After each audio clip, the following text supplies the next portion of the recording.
You didn't just surprise them. That's the part they still don't know how to say out loud. Surprise implies expectation. This was worse.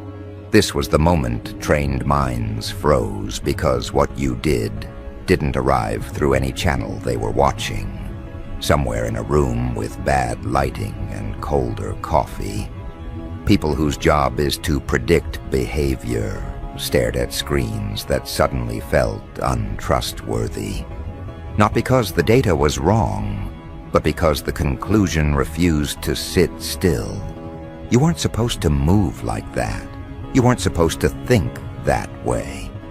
And yet there it was, already done, already irreversible, already forcing recalculation. Right now, there are people with clearances you'll never hear about scrolling backward through your trail. Not to admire it, but to locate the error. They are not asking what you did. They are asking how they missed the moment you became capable of doing it. Because their confidence depends on one belief, that nothing meaningful happens without leaving a trace they can monitor. You violated that belief without announcing yourself. No alarms, no build-up, just results sitting where there shouldn't be results yet. That's what rattled them first. They started with the obvious explanations: external help, hidden backing, some unseen advantage. They needed something outside of you to point at, because the alternative was unacceptable. The alternative was that you made a decision before permission appeared, before consensus formed, before approval had time to dress itself up as caution. That kind of move terrifies people trained to wait for confirmation, especially when the outcome works. What's happening behind the scenes right now isn't anger. It's escalation, quiet, clipped conversations, names mentioned without context, screens shared without commentary. They replay the sequence again and again, not because it changes, but because they expect it to. Because trained minds are uncomfortable when cause and effect don't line up the way they were taught. You didn't follow the standard arc. No gradual warming, no public preparation, no visible struggle phase they could tag and label. You skipped the part they rely on to feel in control. They're trying to map your behavior onto familiar profiles. That's where the real panic starts. You don't fit. You don't over-explain. You don't perform competence. You don't telegraph intent. You didn't signal hunger or desperation or the usual tells. You moved as if the outcome was already settled internally long before it appeared externally. That breaks models. That creates doubt. And doubt, in rooms like those, spreads faster than certainty. Someone suggested you got lucky. That suggestion didn't last long. Luck leaves fingerprints, patterns, repeatable errors. What you did showed restraint, timing, and a refusal to chase recognition. That combination is rare, not flashy, not loud, just precise. Precision without visible rehearsal is what made the room go quiet in that particular way, where no one wants to be the next person to speak. They started pulling everything, old posts, old decisions, minor choices that didn't seem important at the time. They're trying to reconstruct a version of you that makes sense to them. The problem is, they're starting from the wrong assumption. They believe transformation announces itself. They believe capability grows in public. They believe pressure creates tells. You disproved all of that by operating privately and delivering publicly. By the time they noticed, the move had already settled into reality. What unsettles them most is not the scale of what you pulled off. It's the restraint surrounding it. No victory lap, no explanation thread, no attempt to frame the narrative. You didn't rush to be understood. You didn't try to control interpretation. You let the results speak and left the room mentally before anyone finished reacting. That behavior doesn't match ambition as they understand it. It matches something else entirely. Something colder, something more settled. They're comparing timelines now, yours versus everyone else's, and it doesn't add up. Where others accumulate visible effort, you accumulated clarity. Where others seek validation before moving, you moved and let validation scramble to catch up. That inversion is what's causing the stress fractures in their thinking. Because if your approach works, then the long rituals they've trusted start to look optional. And if those rituals are optional, a lot of authority loses weight overnight. Behind closed doors, someone asked the question no one wanted to answer. What if this wasn't a one-off? What if this is how you operate now? Not reactive, not loud, just deliberate, detached, already 3 steps past the conversation everyone else is still having. That question changed the tone of the room, because a single unexpected success can be dismissed. A pattern forces respect. They're watching how others respond to you. That's the tell. Not your behavior, but the shift around you. Conversations recalibrate when your name comes up. People hesitate before speaking. Comparisons start forming without permission. You've become a reference point without trying to be one. And reference points are dangerous because they reorganize hierarchy quietly. Notice how no one is publicly confronting you. That's not courtesy, that's caution. Direct engagement would require them to acknowledge you as a peer or a variable worth addressing. They're not ready for that, so they observe instead. They analyze at a distance. They build theories that allow them to keep their existing worldview intact for a little longer. They tell themselves you must have had access others didn't, that you must have known something secret, that you must have bent a rule somewhere. Anything to avoid the conclusion that you simply chose differently, earlier, faster, with less need for reassurance. Because if that's true, then hesitation starts to look like a personal failure rather than wisdom. What's fascinating is how much energy they're spending trying to understand you, while you're not spending any thinking about them at all. That asymmetry is not lost on the sharper minds in the room. Attention usually flows toward power. Right now, it's flowing toward you without invitation. And the more they focus, the more they reveal their own limits. They're especially disturbed by how calm the outcome looks.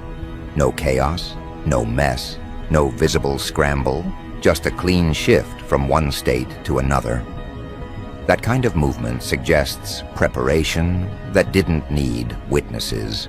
It suggests inner alignment that didn't require applause. And that's uncomfortable for institutions built around visibility and consensus. Someone pulled up an old assessment of you. It didn't age well. That happens when people mistake potential for trajectory. They assumed you would move when conditions were right, when support appeared, when the environment softened. You moved when your internal position was settled.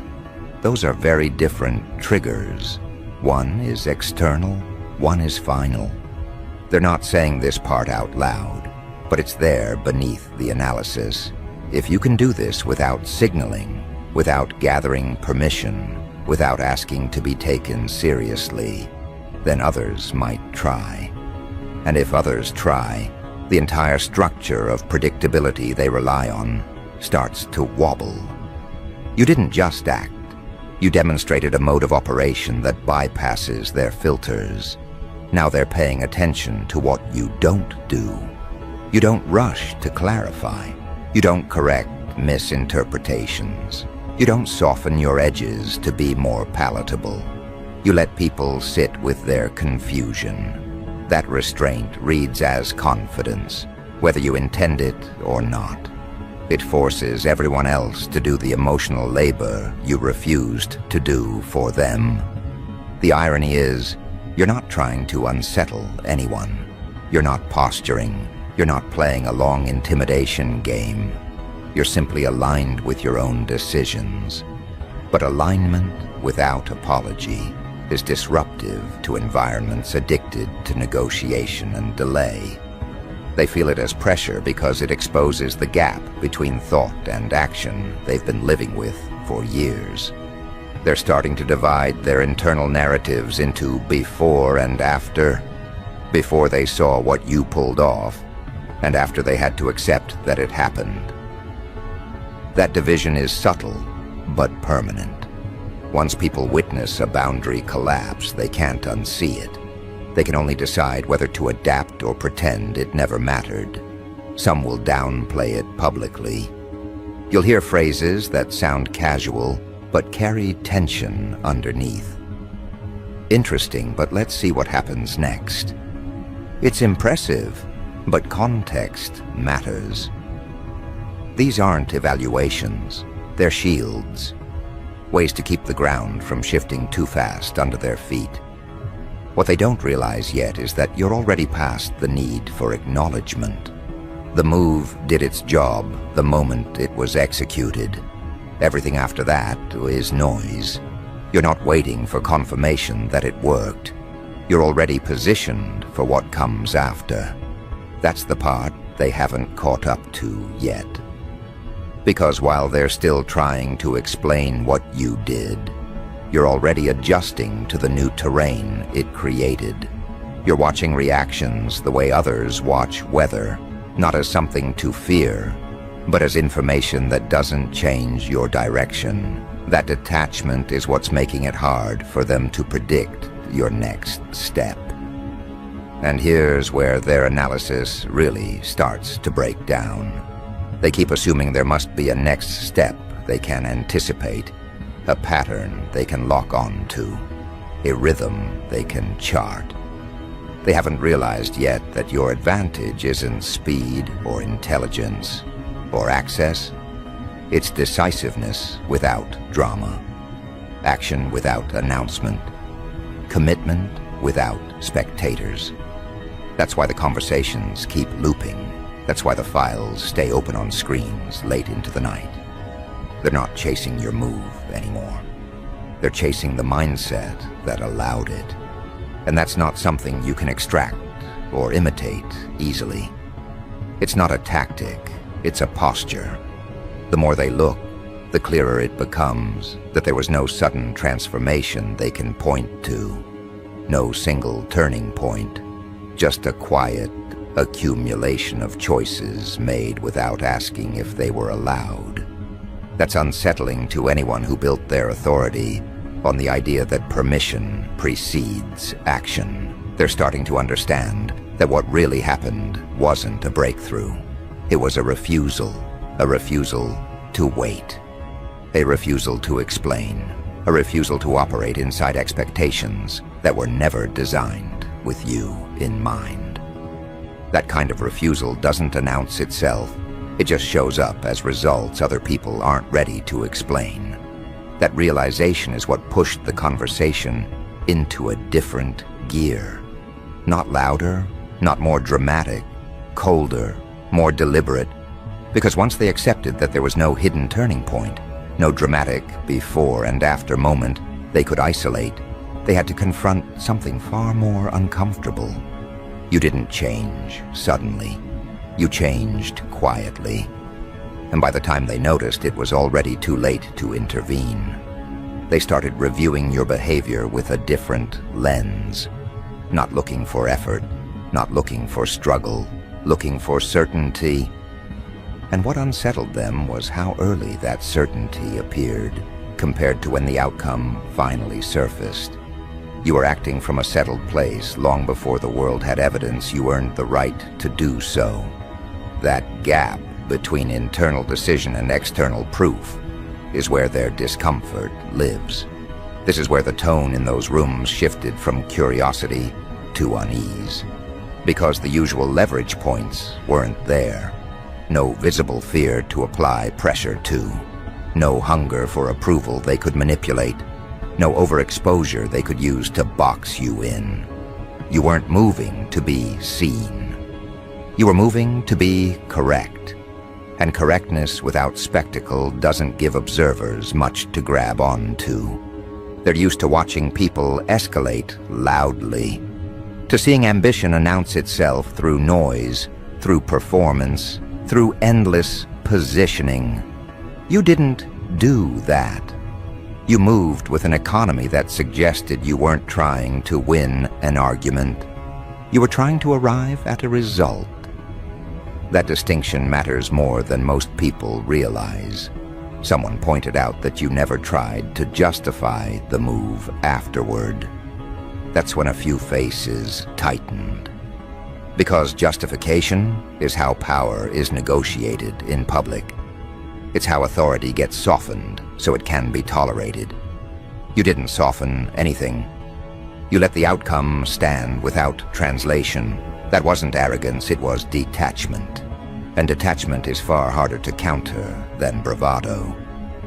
They're beginning to suspect that the reason they didn't see you coming is because you weren't broadcasting your internal shifts. You didn't narrate the process. You didn't invite commentary. You didn't ask for consensus.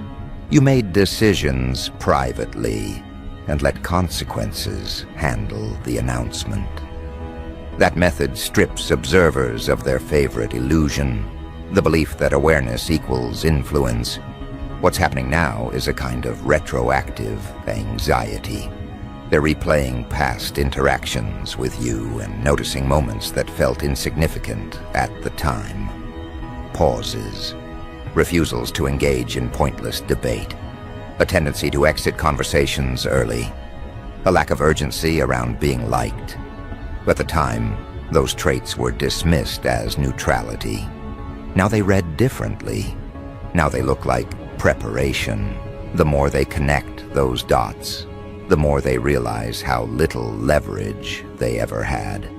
You weren't waiting to be chosen. You weren't trying to be validated. You weren't positioning yourself within an existing ladder. You were deciding independently of it. That's what made the move so hard to anticipate. You weren't playing the same timing game. This is the part where frustration starts to bleed through the analysis. Not outwardly, not emotionally, but in the way questions get sharper, more repetitive. They keep circling the same point, hoping a different angle will reveal something new. How did you know when to move? How did you assess the risk? How did you decide the moment was right? And every answer they propose collapses under scrutiny. Because the truth they're circling without wanting to touch is that you didn't wait to feel ready. You didn't wait for clarity to be handed to you. You acted from a private conclusion that didn't require external confirmation. And that kind of decisiveness looks reckless to people trained to delay until uncertainty disappears. They tell themselves they would have done the same thing if conditions aligned. But conditions rarely align for people who wait. They align for people who decide and then adapt. That's the inversion they're struggling with. You didn't reduce uncertainty before acting. You reduced it by acting. And once that clicked for a few of them, the room went quiet again. Now they're watching for aftershocks. Not because they expect you to stumble, but because they're trying to understand what comes next when someone operates this way. They're used to escalation that burns hot and fast. You're not escalating. You're stabilizing. You're moving into a posture that suggests repeatability, and repeatability is what turns an incident into a threat. They've noticed how others respond to you now. Subtle shifts. People recalibrating their language around you. Fewer assumptions. More caution. You've altered the social temperature without issuing a single demand. That's influence in its most uncomfortable form. Influence that doesn't ask to be recognized. Someone mentioned that you don't seem interested in defending your choices. That observation lingered. Defense implies vulnerability. Explanation implies a need to be accepted. You displayed neither.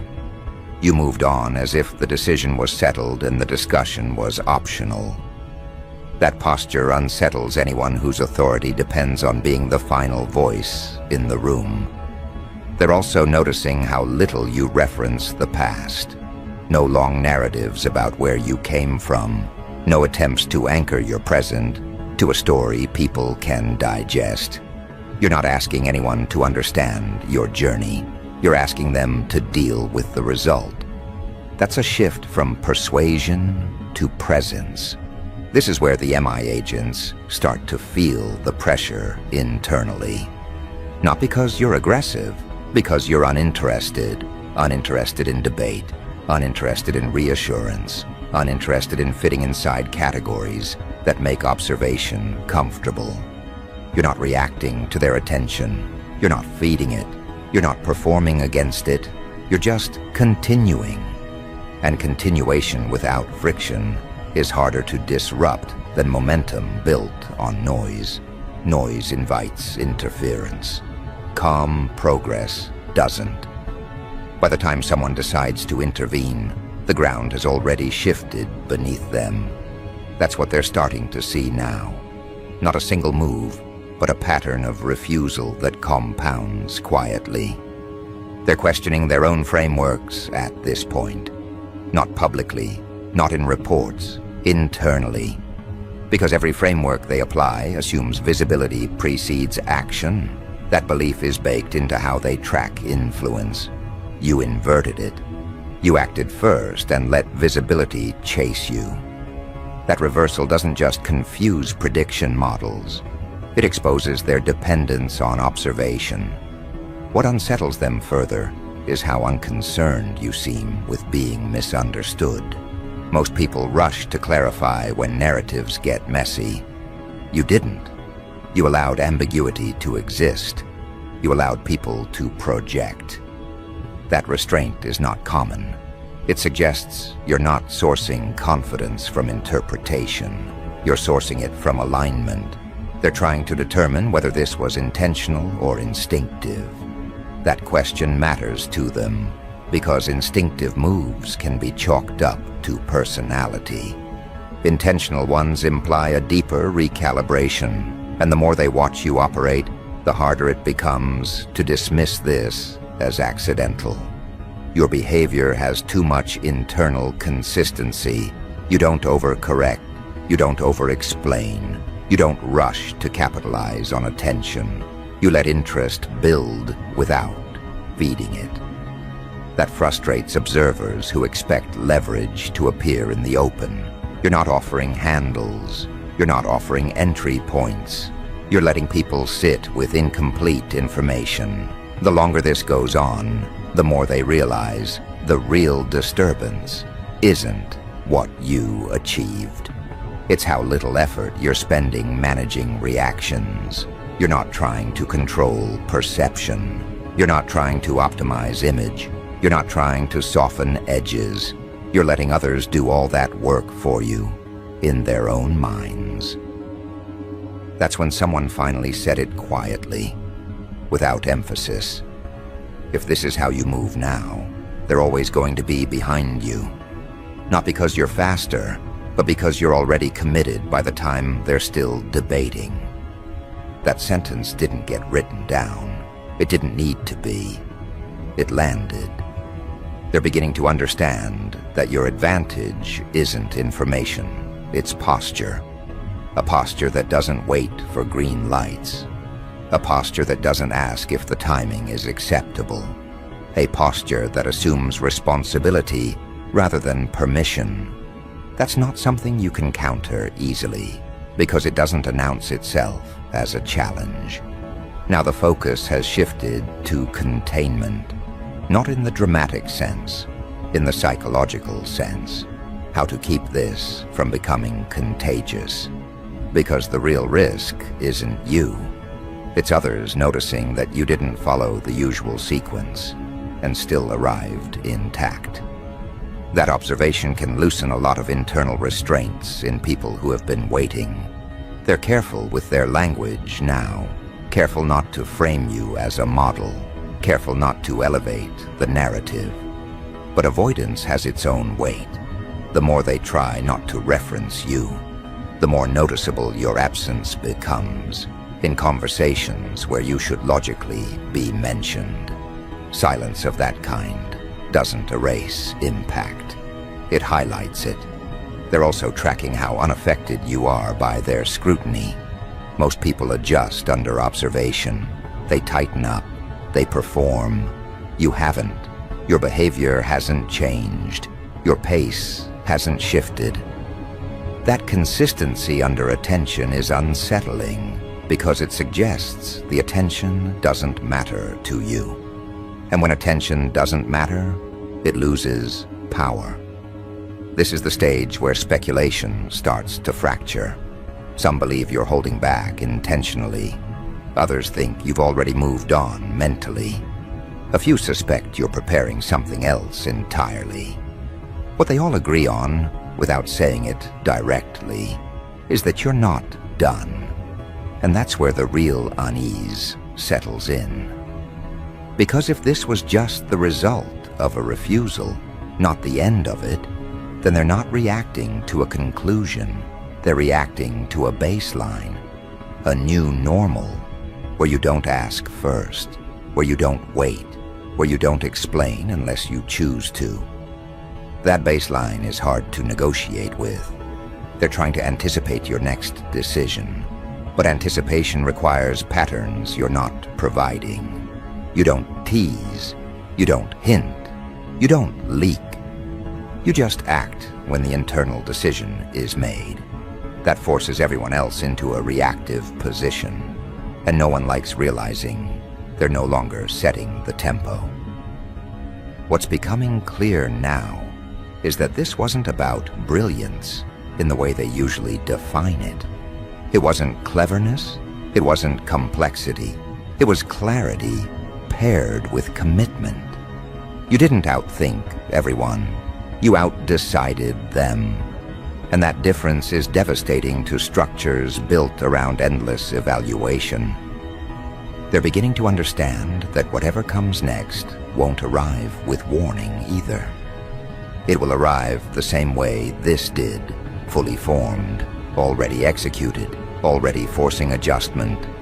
And that awareness is sitting in those rooms now, unspoken but heavy, as they realize they're no longer trying to decode what you did, but bracing for what happens when you do it again. This is where the analysis gets thin, because their tools are designed to measure reaction, not resolve. They can track excitement, they can chart attention spikes, they can model enthusiasm and backlash. But resolve doesn't leave clean signals. Resolve doesn't fluctuate. It doesn't announce itself. It just continues. And continuation without noise doesn't give them much to hold. They've also begun to understand that you don't negotiate internally the way most people do. There was no prolonged internal debate they could imagine, no oscillation between doubt and confidence. You didn't need to convince yourself repeatedly. You reached a conclusion and behaved accordingly. That economy of internal movement is rare, and it's unsettling because it removes the delay most people rely on to feel safe. Now they're reinterpreting your restraint not as caution, but as selectivity.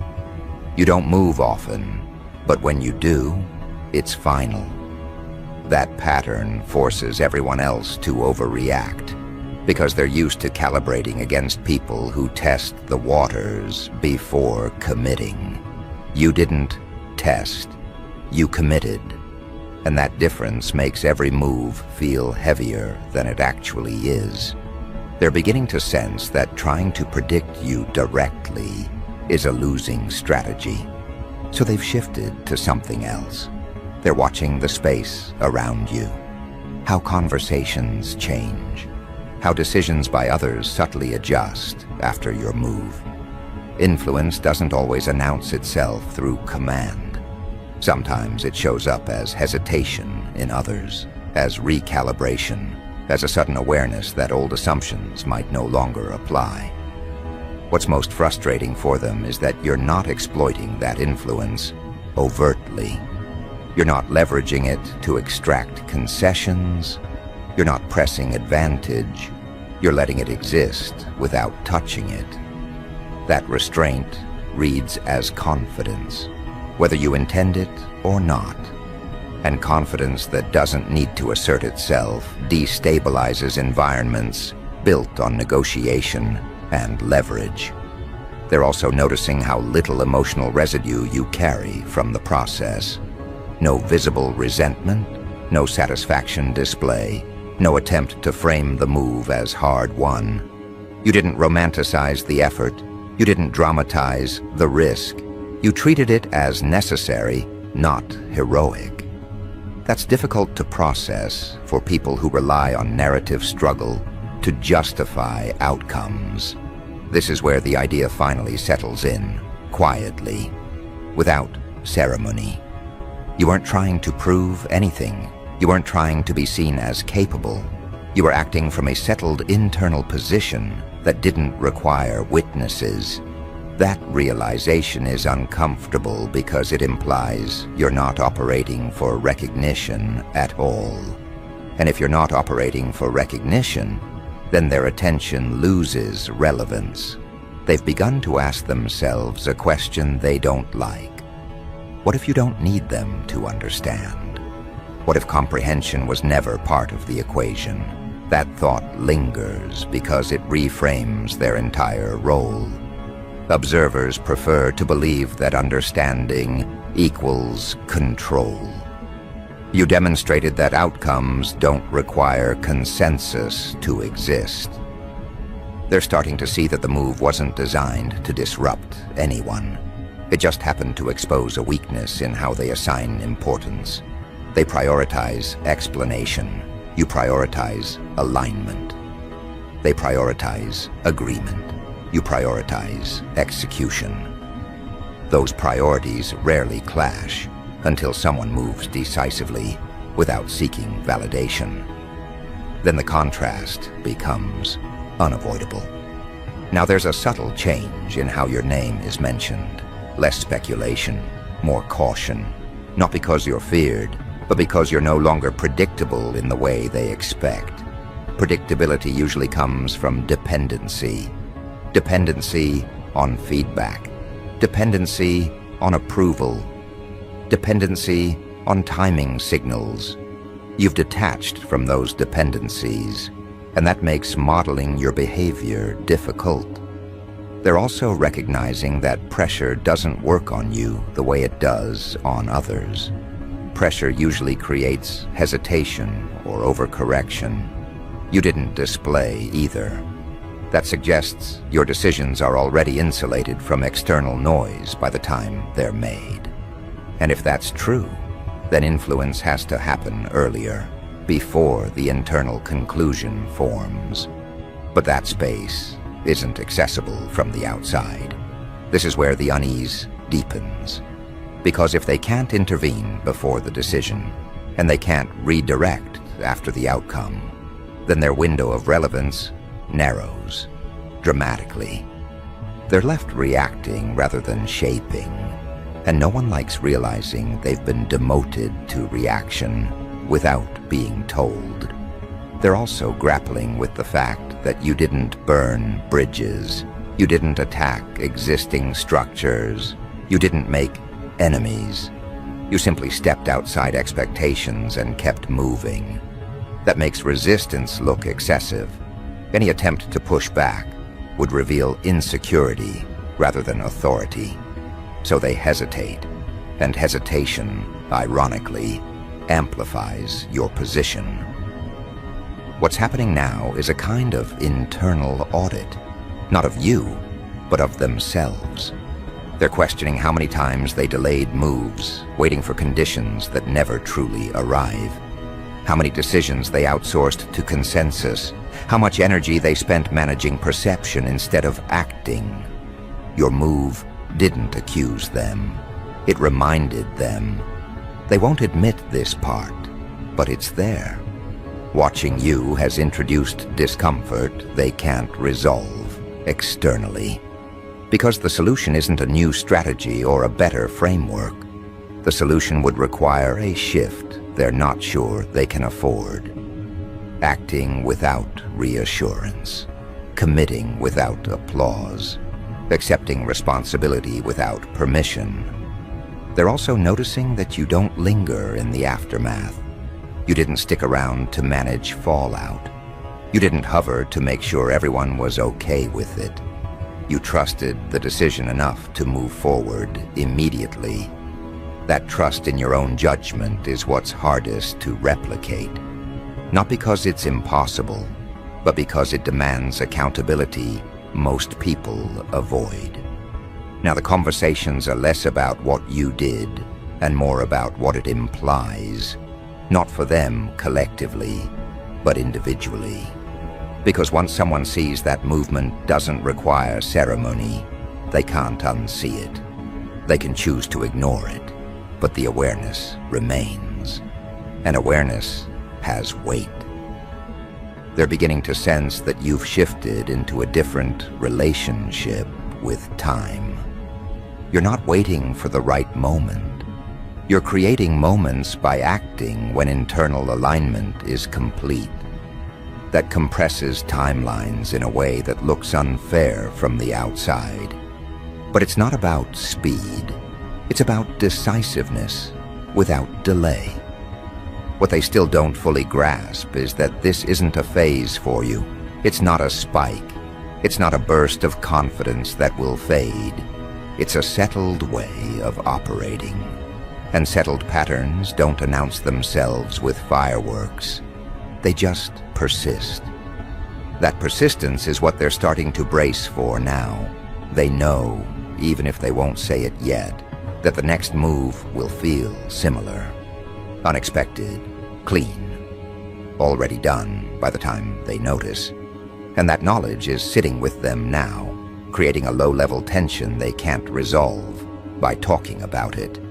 Because talking is what they do when action feels risky. Meanwhile, you're not waiting for them to catch up. You're not tracking their reactions.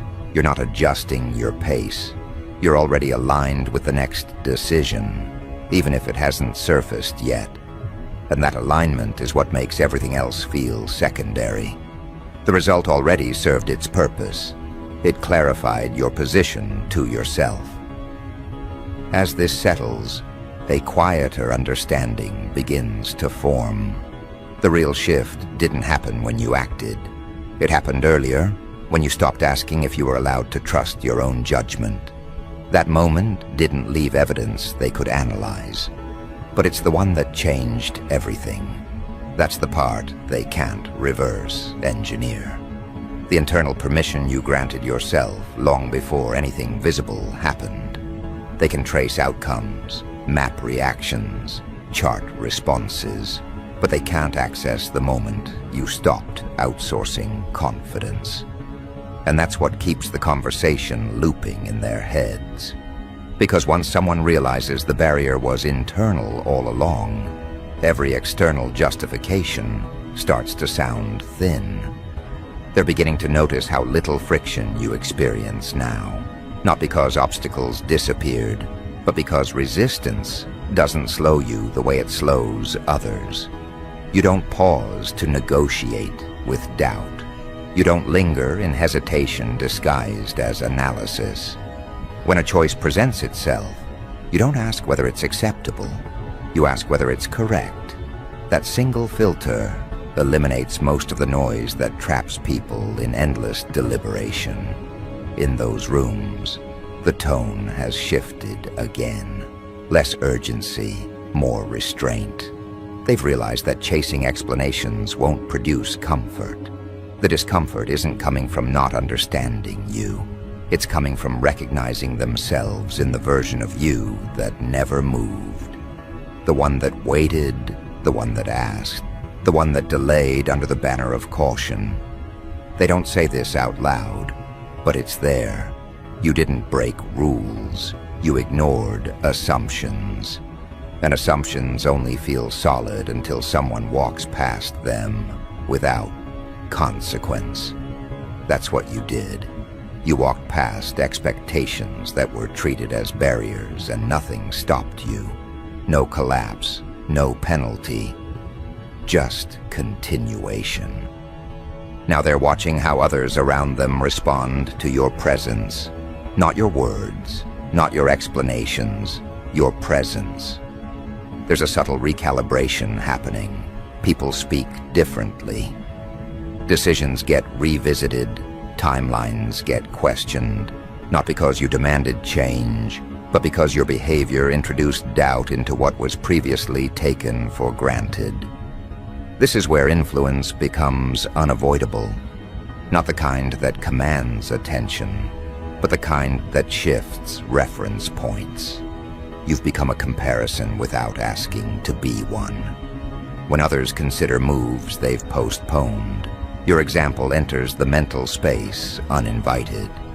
Not as pressure, as possibility.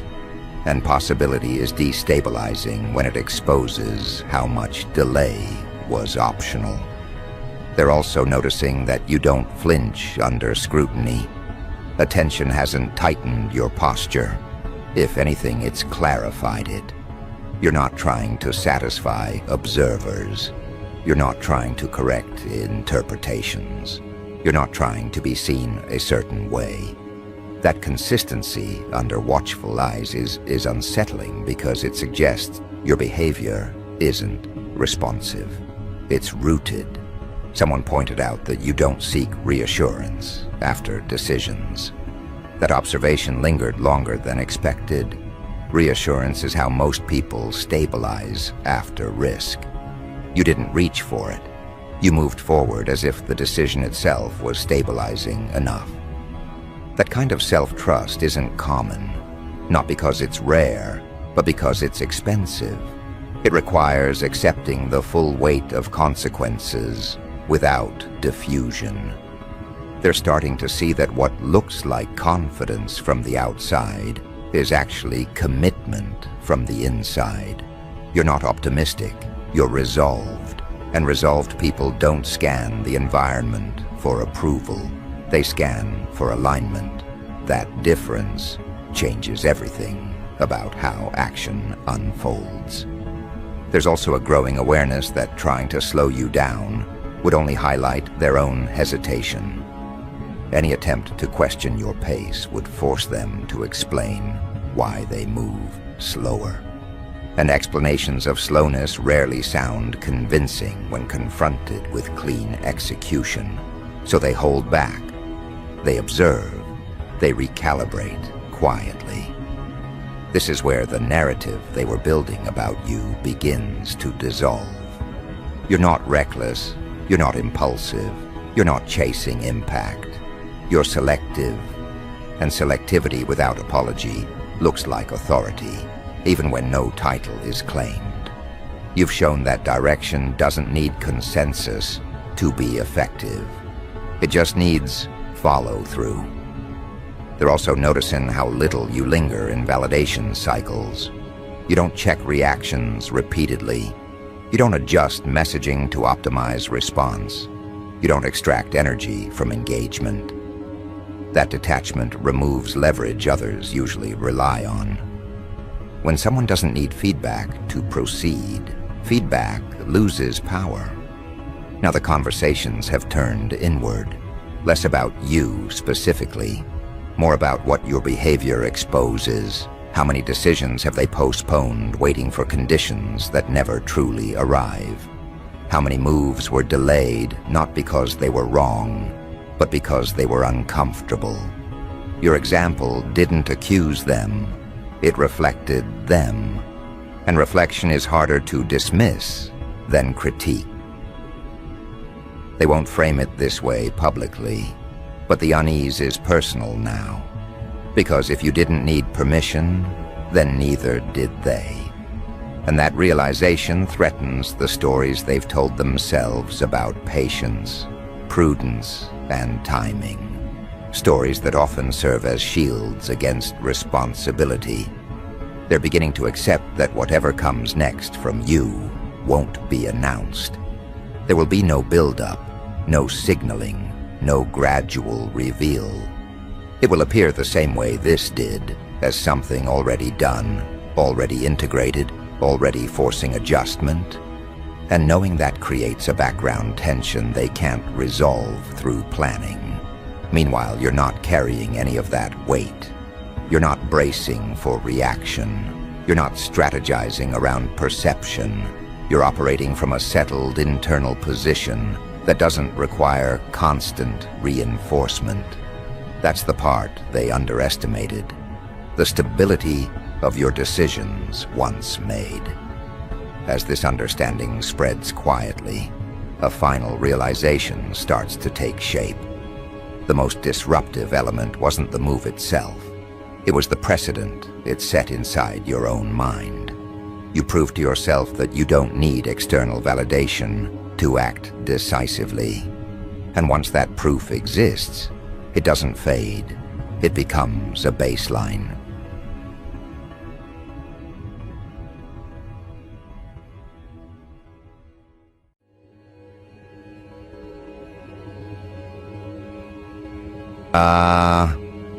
Exactly 72 hours ago, something happened that should not exist inside any recorded spiritual framework. Not because it was dramatic, not because it was loud, but because it violated the deepest rule governing power itself. God did not stop time. He did not intervene. He did not warn you. He paused to observe, because what unfolded was not an act of rebellion, not an act of obedience, but an act of internal alignment so precise that even divine expectation did not account for it. And the one who understood this first was not heaven, it was hell. The devil did not fall because you attacked him. He did not bend because you challenged him. He did not retreat because you prayed harder than others. He knelt because you operated from a level of internal order he could not access, distort, or negotiate with. This was not poetry. This was not exaggeration. This was a recorded reaction inside the non-physical dimension that overlaps this one at all times. Witnessed, documented, analyzed, and now, slowly, being disclosed to you because the sequence has already completed. You were not aware of it while it happened. You were living your normal day, maybe tired, maybe distracted, maybe dealing with pressures that felt small compared to the weight you carry constantly. That is what made it more disturbing to the observers. You were not preparing for a confrontation. You were not performing. You were not trying to prove anything. You simply moved through a decision point with a kind of internal precision that exposed something ancient and unresolved in the structure of darkness itself. The devil does not kneel. This is not about arrogance, this is about design. His entire identity was built on refusal. When humanity was created, and celestial beings were instructed to acknowledge this new form of consciousness, he evaluated it and rejected the command. Not out of hatred, out of hierarchy. To him, bending before a form that could suffer, forget, and die was an unacceptable inversion of power. He chose exile rather than compliance.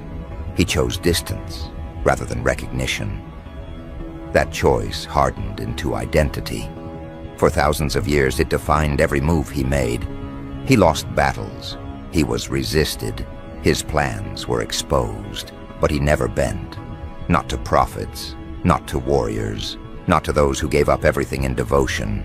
Even when defeated, he withdrew intact, already calculating the next angle.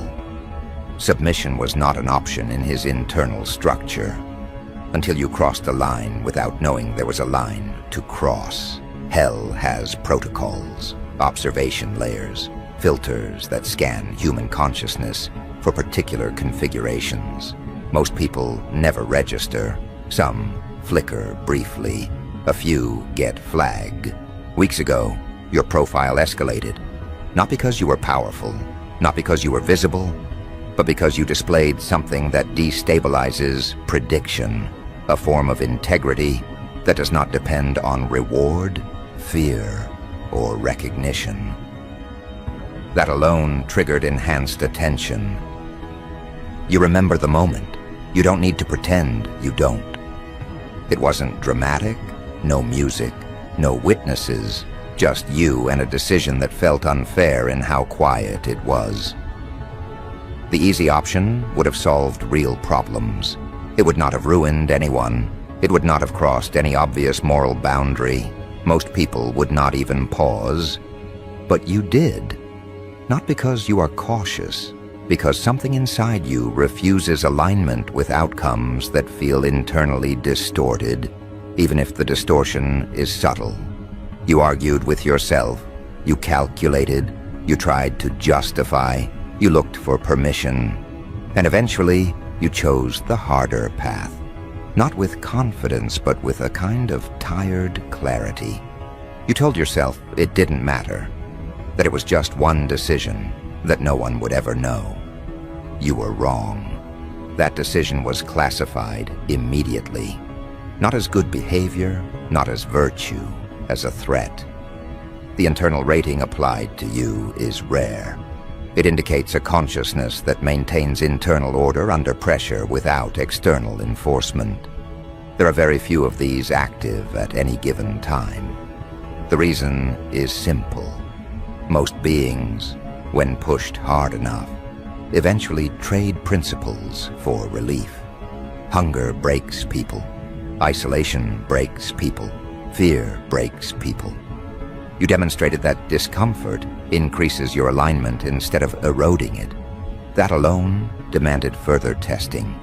So the pressure increased, not dramatically, elegantly. Something entered your life that looked like relief, perfect timing, clean delivery, minimal cost. It did not arrive as temptation. It arrived as an answer. It solved multiple problems at once. It made sense. Anyone advising you logically would have told you to take it. You even started leaning toward it. And then something deeper intervened. Not guilt, not fear. A rejection that moved faster than thought. That is when the internal alarms escalated. Because this was no longer coincidence.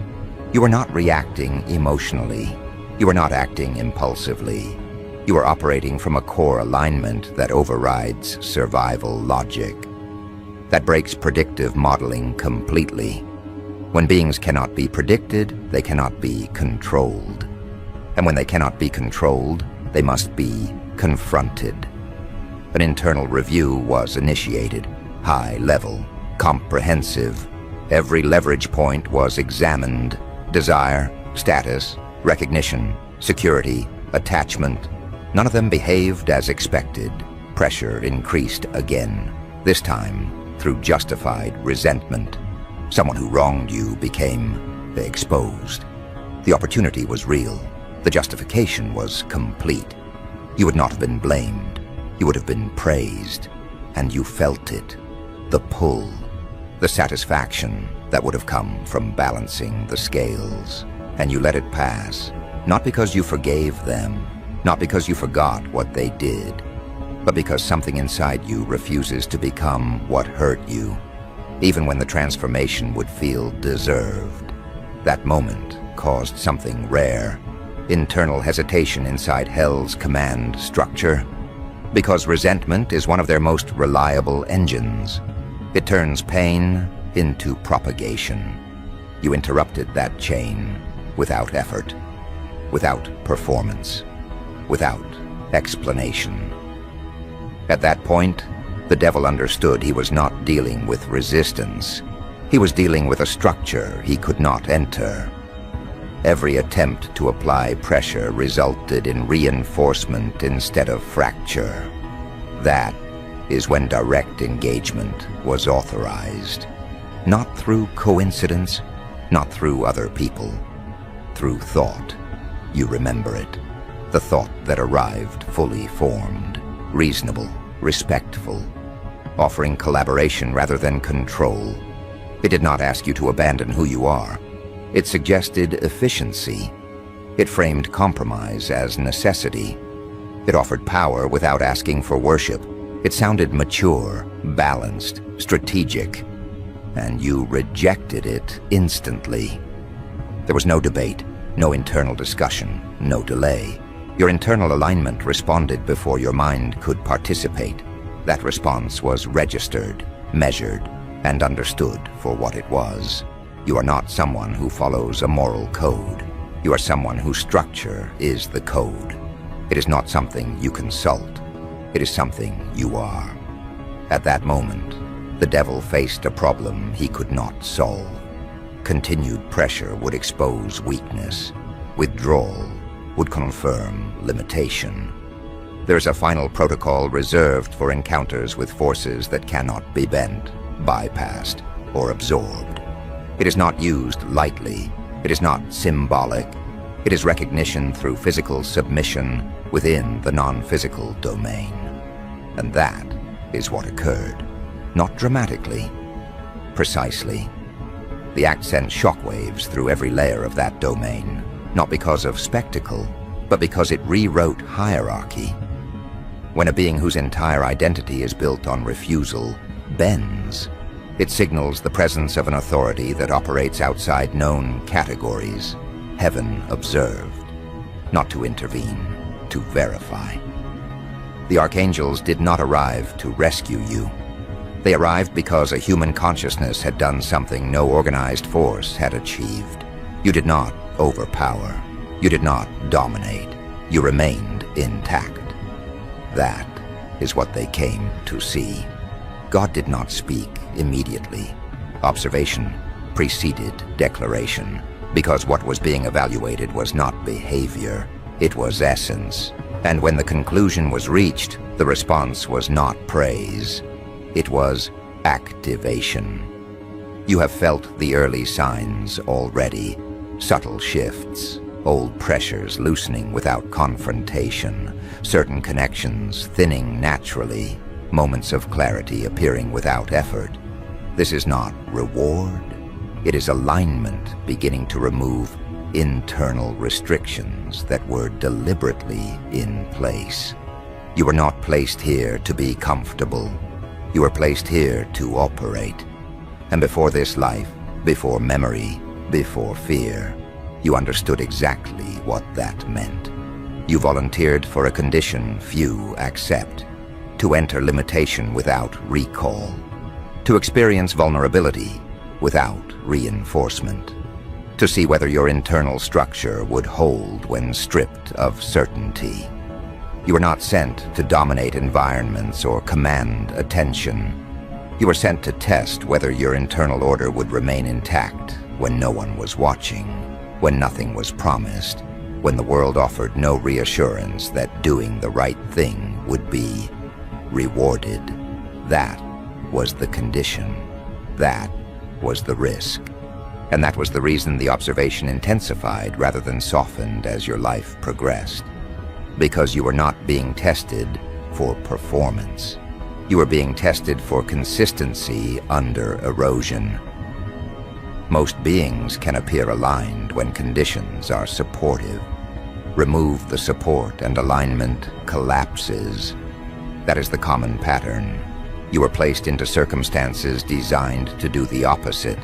Delayed outcomes, ambiguous results, pressure without explanation, repeated moments where compromise would have made things easier without appearing destructive, each one calibrated precisely to measure whether your center would drift. It did not.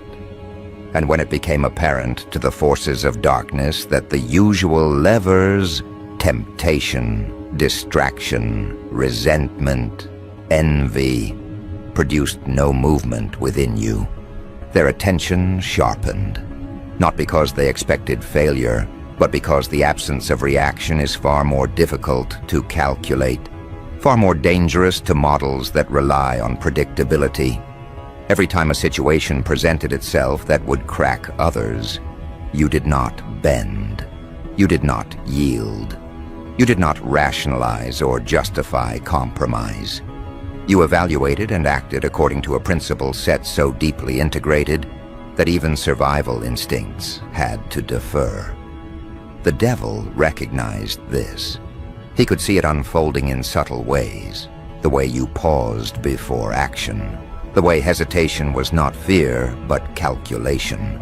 He noted every internal struggle and saw nothing break. That was the moment he began to reconsider.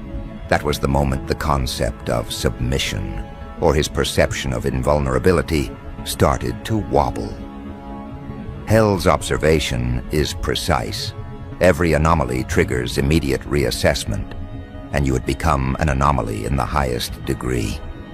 Small interventions, perfectly timed opportunities, subtle manipulations that would have ensnared anyone else failed repeatedly. Each refusal was not impulsive. Each act of restraint was not accidental. Each decision was observed, processed, catalogued, and each one pointed to a fundamental problem. Your integrity could not be leveraged, your mind could not be predicted, and your spirit could not be bent. You were isolated, yes. That was intentional. Isolation intensifies the calibration process. It allows every micro-choice to carry weight, every subtle alignment to be tested. You faced decisions where there was no audience, where the wrong choice would go unnoticed, where the cost was internal and immediate. Yet every time, you chose coherence over convenience, integrity over pragmatism, and principle over satisfaction. Those moments, invisible to human eyes, were visible to all higher orders, and they mattered more than you could imagine. The devil, accustomed to seeing human weakness exploited effortlessly, realized that he was confronting something unique, not rare, not unusual, but entirely unprecedented in the span of recorded infernal observation. For the first time, he faced a consciousness that could not be assessed through conventional methods. Intelligence, cunning, charm, coercion, all of it failed to provoke the smallest deviation from your internal code. Every test was failing. And when the testing failed, he understood what it meant. He was no longer in control. 72 hours ago, everything changed.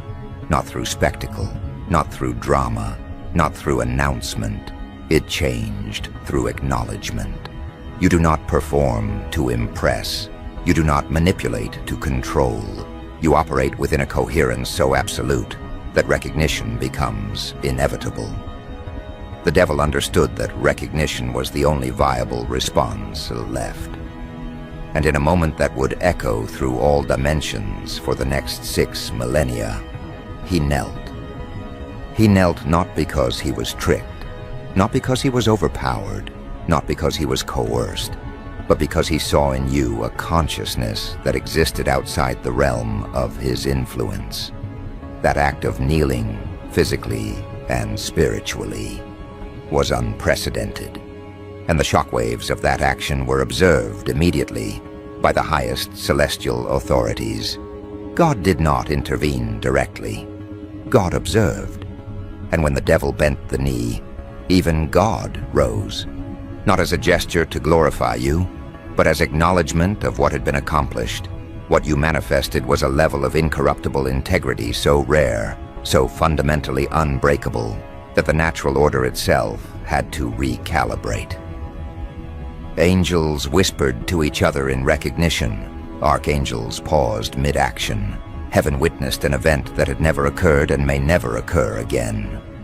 This is not exaggeration. The forces of darkness have a predictive matrix built on human tendencies, on reactionary behavior, on the assumption that survival instinct overrides principle. Every model failed in your case. Every calculation collapsed. Because you acted in alignment with an internal structure that exists beyond fear, beyond reward, beyond consequence. That structure is the reason the devil had no choice but to kneel. That structure is the reason God stood. That structure is the reason history itself shifted quietly, invisibly, in that very instant. Let us examine why this is so significant. Humans have long believed that power is external, that influence is a product of coercion, manipulation, or advantage. What you demonstrated is different. Influence can exist entirely from integrity. Power can exist entirely from consistency. The capacity to act without compromise, without expectation, without visibility, produces leverage that cannot be countered by deception or force. That is exactly what the devil observed. 3 weeks ago, you triggered a response across multiple dimensions that are designed to detect integrity anomalies. That alert indicated that your moral code operates at a level that transcends immediate gain or loss. Only a select few individuals, less than 24 in the entire human population at any given time, exhibit this configuration. The classification is not a badge. It is a designation. It signals to higher orders that you are operationally incorruptible, tactically unbreakable, and strategically unyielding. That designation is why what follows is not random. It is coordinated. It is deliberate. It is inevitable in its activation. Your actions, small, discrete, personal choices, were observed and analyzed. Every decision to refuse compromise, to maintain integrity despite internal conflict, to forego immediate satisfaction, created a chain reaction. These were not external rewards. These were structural recalibrations across the infernal and celestial planes. Every refusal realigned priorities, reshaped observation protocols, and forced the devil to reconsider his entire approach. Even the offer you received 7 days ago, the one that could have delivered revenge, recognition, or gratification, was an engineered test. It was the culmination of infernal calculations designed to evaluate the limits of your moral architecture. Most would seize such a moment without hesitation. Most would rationalize, justify, or manipulate circumstances to exploit opportunity. You did none of that. You allowed the moment to pass. You forgave through action, not thought. You rejected through alignment, not reaction. And that rejection was witnessed, recorded, and analyzed at the highest levels. Consider the significance. Revenge is one of the most powerful tools of darkness. It creates cycles. It produces energy that sustains corruption and prolongs suffering. When a soul refuses it, even when justified, even when necessary for survival, the patterns of perpetuated pain are broken. You are immune